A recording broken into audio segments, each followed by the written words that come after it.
Okay, flat earthers. Okay, flat earthers. So here we go again. I'm working the bugs out of the technical difficulty, so I apologize. So flat earthers, here we go again. I'm working out the bugs here, so I apologize. So what I had to do was recreate this stream yet again in order to, help this even be more clear. Flat earthers, when you try to show your flat earth sun going around and around and around, and you're showing it at 12 o'clock, the sun is always going to be high up in the sky at 12 o'clock no matter what. Okay? So all I need to do is to understand that wherever I'm looking for the sun to rise, to rise or to set, I'm going to be looking towards where the sun should be at 12 o'clock position, because at 12 o'clock the sun is directly overhead. It's on the same line, same meridian. We'll call it the solar meridian, right? I forget what the phrase is for that, but it's the solar meridian. So wherever the sun is at that point is where it is. And then when you have your sunrise points and your sunset points, they are where these lines, where the black line is ultimately where the sun will rise or set. Even though it is clear, yes, in some parts of the world, the sun will rise later and set later, or rise earlier and set earlier. It doesn't matter.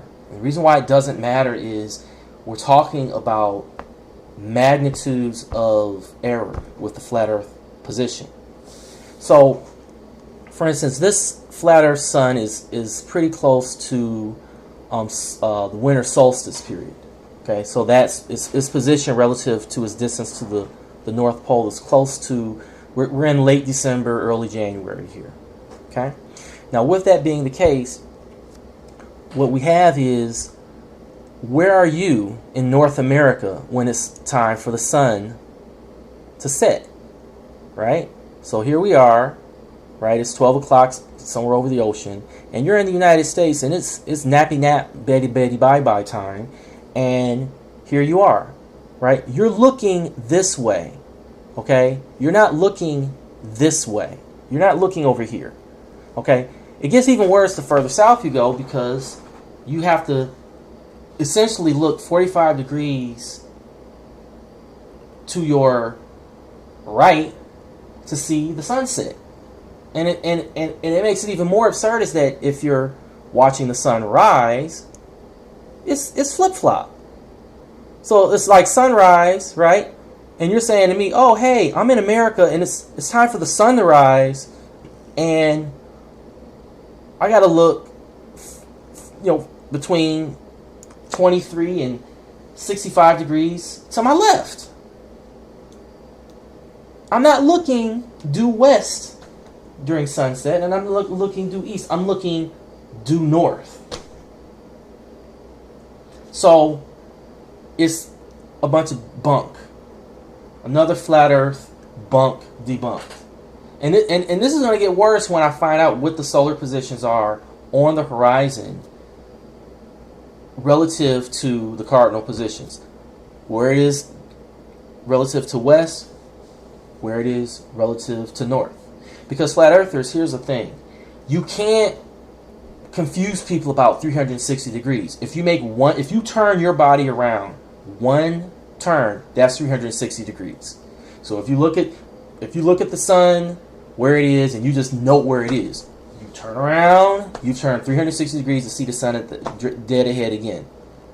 So day by day, as the sun's position on the horizon drifts, okay, that drift doesn't mean that somehow the sun isn't taking a 360 degree path across the sky. You could say it's 359 point some decimal number, right? Because day by day the drift is very small. It's largest during the equinoxes, which is where we're at. And this is where I'm going to thoroughly debunk you, because when the sun rises and sun sets near solstice periods, it's not exactly due west or due east. It's a little further north or south, depending on where you are on Earth. But come equinox, come September 20th through September 23rd, or March 20th through March 23rd, the sun is setting west, not northwest, not southwest, west. And here we are, a few days away. Everyone on Earth can look and see the sun setting west. And because of that, this debunk, this crap, this garbage called the flat Earth dies. I can't look west to see the flat Earth sun. Don't know what to tell you guys. And I'm pretty sure there's going to be some flat earthers that watch it. Bev tried thinking, for one. What's the napping warrior, sleeping warrior, and the worst of the worst, the dumbest of the dumb, Nathan Thompson. You guys won't get it. I understand that. I'll need to show it to you in a 3-dimensional version. Totally understand that. But this is it. This right here is so devastating. I don't need to do anything else to debunk the flat Earth. I will, but I don't need to do anything else.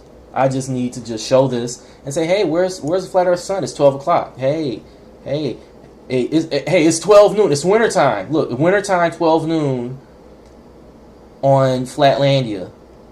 And this is where the sun is, right? Oh, but look. Oh, it's sunset. I'm in Chicago, and I'm about to go to sleep, and I'm looking west, and I don't see the sun. I mean, I'm looking northwest, and I don't see the sun. But this is where the flat Earth tells me I'm supposed to look. I'm supposed to look here, not here. So, I don't know. I had fun, and I'm going to go ahead and call it a day.